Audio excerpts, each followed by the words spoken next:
Brazil Haiti ম্যাচের কথা বলবো। তার আগে আর্জেন্টিনা এক ম্যাচ জিতে কিভাবে বিশ্বকাপ চ্যাম্পিয়ন হওয়ার ফেভারিটের লিস্টে 2 নম্বরে চলে আসলো, এটা নিয়ে একটু আলোচনা করাটা জরুরি। আমি এই জন্য বলছি, এটা ব্রাজিল হাইতি ম্যাচের সঙ্গে সম্পর্কিত, আপনি নিজেই বুঝবেন। বিশ্বকাপ যখন শুরু হয় তখন কারা চ্যাম্পিয়ন হতে পারে? সুপার কম্পিউটারের 25,000 সিমুলেশন হিসেব করে ফ্রান্সকে সবার উপরে রাখা হয়েছিল।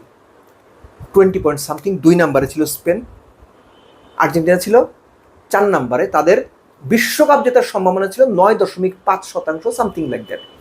একটা ম্যাচ জিতে আর্জেন্টিনা চলে এসেছে 2 নম্বরে। 12.52% সম্ভাবনা আর্জেন্টিনা বিশ্বকাপ জিতবে। এবং ফ্রান্স এখনো 1 নম্বরে, অথচ তাদের অবস্থান ছিল 20-এ, সেটা 15.52। মানে বুঝতে পারতেছেন অবস্থাটা। ইংল্যান্ড এখনো 3 নম্বরে, তারাও 12 সামথিং, আর্জেন্টিনার একটু পরেই। স্পেন ছিল 2 নম্বরে, এক ম্যাচ ড্র করে তারা 4 নম্বরে চলে এসেছে। ওই হিসেবে ব্রাজিলের চ্যাম্পিয়ন হবার সম্ভাবনা সুপার কম্পিউটারের হিসেবে 6%-এর বেশি না। এই 6% একটা ম্যাচ ভালো খেলে, আমি এই জন্য সংখ্যাগুলো বললাম, একটা ম্যাচ ভালো খেলে ব্রাজিল হয়তো 9-10% নিয়ে যেতে পারে। এবং সেটা হাইতির এগেস্টে ব্রাজিলকে নিজেদের জাত চেনাইতে হইলে কুরাসাওয়ের বিপক্ষে জার্মানি যেটা করছে, আর্জেন্টিনা যেটা প্রথম ম্যাচে করছে আলজেরিয়ার এগেনস্টে, ইংল্যান্ড যেটা করছে ক্রোয়েশিয়ার এগেনস্টে প্রথম ম্যাচে, ব্রাজিলকে এইরকম কিছু করে দেখাইতে হবে। হাইতি দল হিসেবে ব্রাজিলের কাছে নস্যি, এটা না মানার কোনো কারণ নাই। কিন্তু ব্রাজিল প্রথম ম্যাচটা যেভাবে খেলেছে, আপনি যদি ব্রাজিল সমর্থক যারা তাদের কথা বাদ দেন বা তাদের শরীরে রাখেন, সাধারণ একজন ফুটবল ভক্ত, ফুটবল পছন্দ করেন এরকম কাউকে যদি জিজ্ঞেস করেন, তিনি বলবেন ব্রাজিলের খেলা দেখে তিনি সন্তুষ্ট হননি সাধারণ দর্শক হিসেবে। এই হাইতির বিপক্ষে ব্রাজিল 3টা ম্যাচ খেলেছে, বিশ্বকাপে কখনোই খেলেনি। 3টা ম্যাচে 17 গোল করেছে। সবশেষটা 2016-তে সম্ভবত এই আমেরিকাতেই ছিল, ফ্লোরিডাতে, মোস্ট লাইকলি, এক্স্যাক্ট আমার মনে নাই। ফিলিপে কোতিনিও হ্যাট্রিক করেছিলেন। সেই ম্যাচের 2 জন এই বিশ্বকাপ স্কোয়াডেও আছে, অ্যালিসন গোলকিপার এবং ডিফেন্ডার মার্কিনিওস। প্রশ্ন হচ্ছে ব্রাজিলের গোল কে করবে? ওই হিসাব করলে সবার আগে যে নামটা আপনার সামনে আসবে, দ্যাট ইজ ভিনিসিয়াস জুনিয়র। বিশ্বকাপের 5 ম্যাচে তার 4টা গোল অ্যাসিস্ট, 2টো গোল 2টো অ্যাসিস্ট, অর্থাৎ প্রতি 98 মিনিটে তিনি এদের গোল করেছেন অথবা অ্যাসিস্ট করেছেন। ভালো রেকর্ড। এছাড়া কে? আর্জেন্টিনার তো মেসি আছে, ইংল্যান্ডের হ্যারি কেইন আছে, ফ্রান্সের কিলিয়ান এমবাপ্পে আছে, আর্লিং হালান্ড আছেন নরওয়ের। ব্রাজিলের কে? শুধু ভিনিসিয়াস জুনিয়র দিয়ে হবে? মনে হয় হবে? প্রথম ম্যাচ কিন্তু সেই ইঙ্গিত দেয় নাই। ব্রাজিলের লাইন আপটের দিকে যদি আমরা তাকাই, 2 সেন্ট্রাল ডিফেন্ডার, গ্যাব্রিয়েল মার্কিনেস, ঠিক আছে, অ্যাবসলিউটলি ফাইন। কিন্তু 2 উইং ব্যাক পজিশনে ফার্স্ট ম্যাচ তারা যতটা দুর্বল পারফরমেন্স দেখিয়েছেন, এই ম্যাচেও 2 জনই থাকবেন। আমার একটু ডাউট আছে সেন্ট্রাল মিডফিল্ডে ক্যাসিমিরোকে খেলানো হবে নাকি তার দিকে ফ্যাবিনিওকে খেলানো হবে। ক্যাসিমিরো ফার্স্ট ম্যাচ মানে যতটা ছন্ন ছাড়া ছিলেন, তারপরেও তাকে সেকেন্ড ম্যাচটা খেলানো হবে কিনা এটা নিয়ে সিরিয়াস ডাউট রয়েছে আমার মধ্যে। ব্রুনো গুমেরেস টিকে যাবেন, রাফিনিয়াকে কোথায় খেলানো হবে?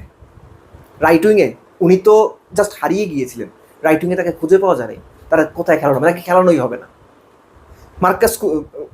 ম্যাথিউ কুনিয়া ম্যানচেস্টারের জার্সিতে বেশ ভালো ফর্মে ছিলেন, আই গেস তাকে বেস্ট 11-এই খেলানো উচিত, একদম শুরুর একাদশে, শুরু থেকেই, কোনো বেঞ্চ টেস্টটা শুরু থেকেই।